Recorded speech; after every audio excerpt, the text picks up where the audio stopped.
Yes. Hey, Frank. How's it going? Good. How are you? How do you feel? I'm good. Obviously, I mean, look, you want to win them all, but um, I'm somewhat happy with the performance. I got to go back and look at the video. Um, you know, I think just maybe a lot to pick on for the first fight, having a guy who's experienced as Cunningham. But I'm just proud of myself as far as going out there with such a savvy, fast guy. That's he's been in there with world champs, he's a world champ himself, and then trying to go out there and score shots on him. What were you able to do to help make this fight go the distance? I think I made, well, I don't know what I did to make it go the distance. Just obviously getting hit with 10-ounce gloves are not as bad as 4-ounce gloves. So, the shots I took, nothing ever really felt like an MMA fight as far as wobbling me. But obviously, shots landed to score points. And so I think just my entrances are too much explode, jump in and grab people, which work great for MMA. I see now that that's harder to pull off in boxing, because even when you land the one shot, I clinch afterwards and look for knees and body work and takedowns. So I'm happy that if I could come in and catch Cunningham with a shot, when I go back to MMA, that conversion will do me well. So I think as far as building up my MMA striking, this an A+, as far as trying to do the things that I've been trying to train myself to do, those more boxing, I didn't, you know what I mean? I didn't come behind triple jabs and double jabs. I kind of did the old, just, 1, 2, and then come behind that, which, for some boxers that works, like, like a John Ruiz type, but I didn't make it work as well. Great. All right. First media question coming from Donna Corby. Frank, first off, I want to say I'm writing for an MMA outlet, and I want to say that was an incredible showing for the MMA community. Probably the best performance in a crossover fight that we have seen. Talk to me about what's next for you. Are you going to go back to Bellator? Are you going to go back to mixed martial arts? And when's the time frame for that? Well, I have BKFC that I'm trying to get a fight in also now. And then as far as MMA, I'm not with Bellator anymore. Okay. So, I'm open to ventures there. One of my other trainers, Carl Prince, over in Manchester, we're talking about possibly doing some things over there. So just keeping my ear to the ground. Obviously, first round management, hopefully will find me something. Before I retire, I'm fighting on the same card as my daughter, which she's doing MMA. So MMA is definitely still in the future. Being a part of this Triller experience is unreal. I mean, I've been a part of some big cards in the UFC, and I have to say this might have been the most epic thing I've ever been a part of. So, see if Triller, I could do another one with them. And maybe even if they, hell, they can add another rope at the bottom and we could do an MMA fight. You've been hit by some of the hardest hitters with those little 4-ounce gloves in mixed martial arts. Fedor, pretty recently, Roy Nelson, Mark Hunt. The list is endless. Where does Steve Cunningham rank? Obviously, the gloves are different, but where does he rank in terms of the harder hitters you've faced? Well, no, I mean, obviously getting hit with a 4-ounce glove compared to a 10, it's not a fair comparison. But as far as speed-wise, Cunningham was the fastest guy I've ever fought, where it was weird where I'm like, I'm used to being a pretty quick heavyweight.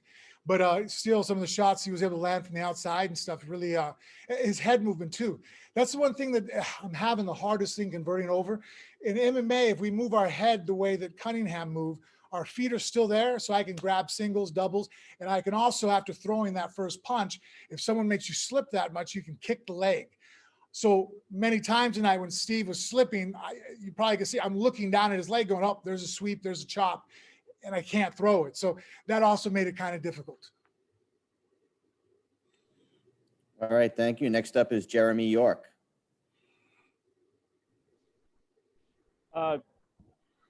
Finally good to talk to you there, Frank. I want to echo what he said as well. I think this is one of the better performances we've seen, not only in a crossover, but I think you held up well with a world-class boxer as Cunningham.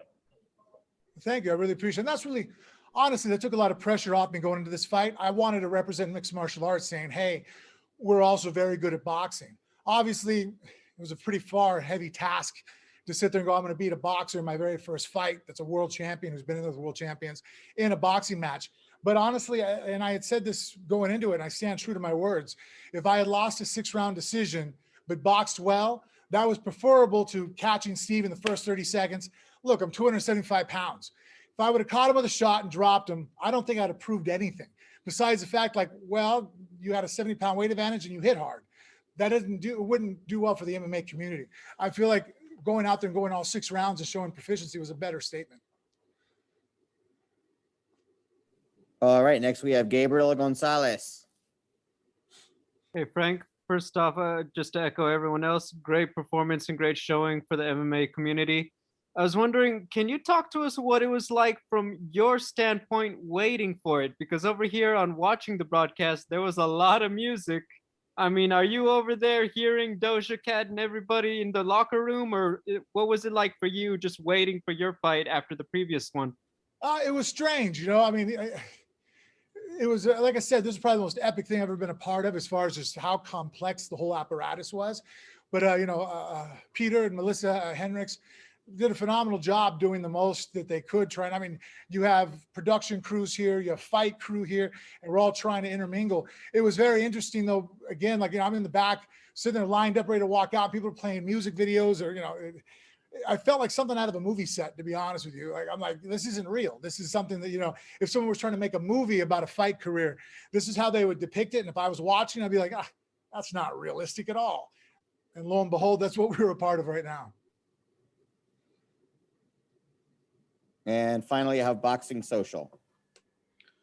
Ames here for Boxing Social in association with Bedford. Frank, you're very open about wanting challenges and loving challenges in life. Was your entry into boxing the challenge you expected it to be? And also, could I ask you, you weighed in 70 pounds heavier than your opponent. Do you think maybe if you came in a little bit lighter, it might have affected your performance in a better sense? I mean, no. I feel that right now with the lifting I'm doing, my last body fat check, I was like 16-17% body fat. So what's best for me is to do this. And I know that might sound like a defeatist mindset. I didn't want to be good at boxing at the sacrifice of my MMA stand-up. I'm doing this to be a component of so when I fight as an MMA fighter, I'm a better MMA fighter with my hands. I've kind of done that with my jiu-jitsu. When I do jiu-jitsu matches, you don't see me use a lot of different guards that a lot of other guys will use, because you can't use them in an MMA fight. I want to stick to things that I can cross over. Is that always going to put me in a deficit? Yeah. Being 275 with my strength is an asset in an MMA fight. Every time I would have clinched Cunningham in an MMA fight, my size would have been an advantage. So for me to strip down and get to 245 so that I was a faster boxer, that would have been unrealistic, because then I'm not going to be able to take that with me into my MMA career. And ultimately, again, I'm like a decathlete, and I went with the sprinters. I'm not going to take away from my other events to make me a sprinting specialist, because let's face it, I'll never be the best boxer in the world. I look to be one of the most complete mixed martial artists, and that's what I was trying to prove tonight. And that's what my lifelong goal is. Frank, thank you so much. Thank you, guys.